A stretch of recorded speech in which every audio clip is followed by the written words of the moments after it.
What's up, everyone? My name is Bobby. Figured I'd showcase one of the rifles I own. I mean, it's just been like, I've been building this rifle and building it. Usually what people say is whenever you get a rifle, it's like you either build it or you just buy it complete. Don't do what I did here, because this is not the cost-effective way. This is the Ruger 556. Not much left on this that really screams Ruger. I don't think there's a single part left on this rifle that has the Ruger emblem embroidered on it. And this rifle had everything originally. I think underneath the Mbus site, there's one last Ruger emblem. Let's see if I can get my phone to focus. Yeah, I believe it's the last Ruger emblem that's on this entire rifle. So everything that's on this rifle, pretty much, that can be swapped out is swapped out, other than like the hardware on the inside, which probably should have been the first thing I did, was get a new BCG and a new barrel, but there's just such a pain in the ass to replace these. So we're going to go from front, like the flash suppressor, to the buttstock of this rifle. Like literally it's like from end to end of mods. I know a lot of people on here are already like typing away in the comments, you have way too much shit on your, like, the only thing it's missing is the kitchen sink. It's my rifle. I'm do what I want, okay? I'm not out like humping it 10 miles. I can have a 10-pound rifle. It's not a big deal. That's 10 pounds loaded. I'm sure everyone's freaking out because I have a round, like all these rounds in my magazine, and it's just going to be like such a mess. I can't say these people on YouTube, it's like, oh, I got to unload my rifle just to like look and prove to everyone that there's no round in the chamber. There's no round in the chamber. I'm not going to be touching the gun at all, other than like pointing stuff out, so it's fine. You don't have to worry about my safety or my couch's safety that the gun's pointed at.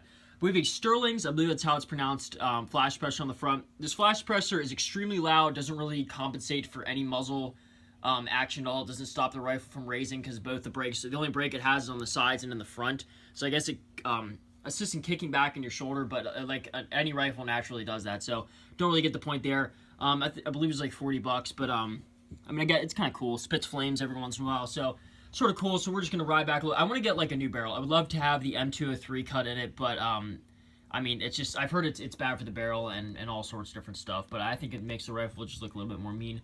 A2 sight, I believe that's what it's called, just the regular front sight post with a bayonet lug, which is actually really cool, even though I never have any prospect of doing that. I have a Coyote Tan Magpul, I forget what the actual, I have M51 sling here. Yeah, I don't think they make flat dark earth slings. If they did, that'd be cool, but the color match is pretty close, almost there. I believe that was around $40. I have no idea what I paid for that. Moving back a little bit more, we have the Mo. I forget what this is called too. Whatever. I think it's just MOE, Magpul Original Equipment Handguard, carbine length. I have a Damaged Industries. It's for sale on eBay right now. It was just the quad rail with the Picatinny mounts that this one has here, but it was the whole. It looked pretty mean, but it was just a little bit too skinny for my taste. Didn't really like it. Your standard, I believe this is Pursuit. I can't really tell on there. It's just Bass Pro flashlight. It has like, does some cool tricks and gadgets and stuff. I have a laser sight on that side. That needs to be adjusted because the zero is way off. Caldwell bipod, can't complain with this.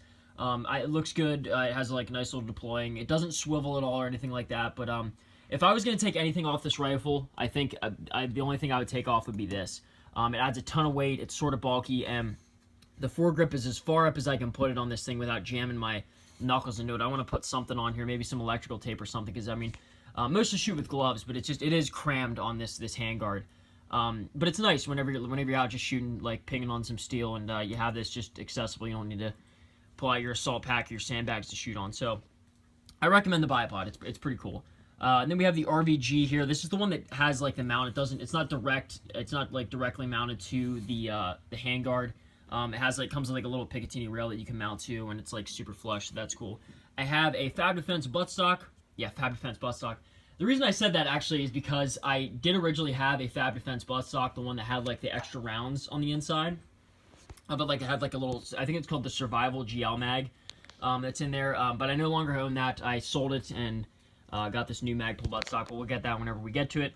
But this Fab Defense is just a little Magwell grip or whatever. And I never really use it or whatever. The only reason I have it on here, and because a lot of people are like, why do you need a foregrip and the Magwell grip? And the reason I do is because it creates a funnel. It's light, it doesn't add that much weight, and it creates a really nice funnel whenever you're trying to get your mag in there. If you don't have the muscle memory down yet, or anything like that, it's a good trainer, and it literally guides the magazine, and it's a lot better than just your standard mil-spec mag.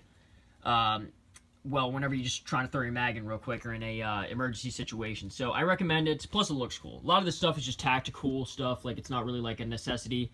Recording this on my phone, so sorry if some of it's out of focus. I forget who makes this, the dust cover door. It's pretty much standard as to like any dust cover, mil-spec dust covers, not much to it. But this company, whoever has a Spider logo, I know they make like buffer tubes and other stuff like that. They make a whole bunch of stuff. Standard, whatever the Ruger BCG that came with it, a Tapco, I believe F heights, whatever it is, whatever raises your optics. And this is just a crappy Pursuit red dot that loses zero constantly. I'm probably gonna sell the trigger I just got. I have it up on eBay right now for like 150 bucks. I'm gonna sell it and try to get a new optic because well, I mean, triggers are cool, but I don't really mind. Everyone was complaining about the Ruger trigger that this rifle came with because it's like a 7-pound pull or something like that, just really stiff, 8-pound pull. I forget what it is, something crazy. And I don't mind it. These 2-pound pull triggers I feel like are extremely unsafe, or maybe it's 3.5. I can't remember. Because it's just like you just tap it and the gun goes off. It's like just a very hair trigger. Like it's not a lot of resistance, and I just feel like that can get out of hand. Forget who makes this. Rainer Arms, I believe. I don't know. Just whatever. Another little enhanced mag release button, and then on the other side you can see there I have a bad lever. I don't think there's anything on the other side of the rifle that we're really missing. Mbus sight, mentioned that earlier. Highly recommend it. I believe this is also a Rainer Arms. This is like I don't know if anyone's gonna like ask for my opinion on this. Don't just keep your mil-spec safety selector switch. Don't go and spend $70 like I did and buy this. Like, it's just the only reason I got it was because of flat dark earth, like the rest of the color, like the rest of the rifle. Just want to keep the furniture matching. But I don't recommend it. Not because it isn't good, just because it's way too expensive for just a little piece of metal and some ambidextrous gizmo gadgets there. I believe this is the Miad, M-I-A-D, pistol grip. It has like, I have the beaver tail, like the highest one you can get, and then some little like, whatever the, I guess that'd be your middle finger that would rest there. Yeah. And oh, I also have this the Magpul like little trigger guard here. That took forever to like put that on there. It was so difficult. I had to drill it out, just a mess. This rifle isn't very modification friendly, but it's way more modification friendly than the M&P Sport or whatever the M&P is that makes this. It's just like, because I know you can't swap this out. It doesn't come with a dust cover door and a whole bunch of other stuff. I recommend the Ruger. The 1/8 twist barrel is just awesome, and I'm pretty sure this is the most like modded out weapon I've ever seen. Like for Ruger, the Ruger ar556. Now I've seen way more than this on YouTube and stuff like that, but for the Ruger ar556 for sure, I'm pretty sure I have everyone beat with just like way too much crap on my gun, and I'm gonna get a lot of hate for it, but I don't really care. The gun works great and I love it. I forget who makes this. It has like a little "Don't Tread on Me," the little snick under there. I don't really want to pull it out. I don't really like this charging gun. It's ambidextrous. I'd love to get a Raptor. That was my original thought. I was at Trop's gun shop the one day, and I was gonna get it, but it was for 7.62, so it's obviously a lot longer. And this is chambered in 5.56, by the way, NATO round, which is really cool. You can fire 2.23 to it. So we're getting towards the end of the rifle. I'm pretty sure I missed some modifications here because I have just so much crap on it. Other than like the magazine, this didn't come standard, and like the little stuff from Ace Hardware I slap on there. The actual the Magpul here. This is for an M3, Gen M3, and I have an M2 mag on here, so it fits, like, it locks in, but it doesn't, like, there's some stuff that sticks out a little bit weird. So I gotta get that fixed.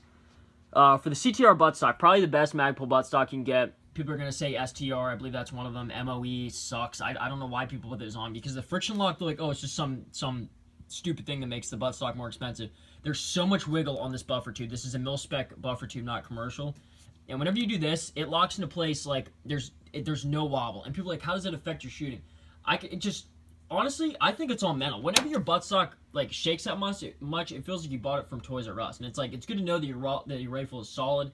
You're shooting at 200 plus meters, 300 plus meters with these rifles sometimes. And it's good to know that everything is tight, good to go, everything's locked into place, and just it's more of a conscious thing.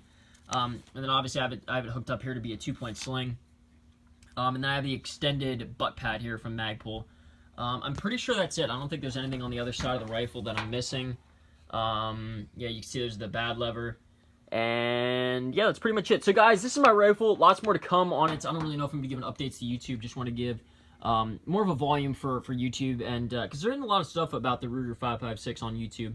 But I hope you guys enjoyed. I'm probably going to get a bunch of hate for all the stuff on the rifle. And you know what's crazy? I'm planning on that and more. So hopefully an ACOG sight one of these days. Way too expensive. Alright guys, peace.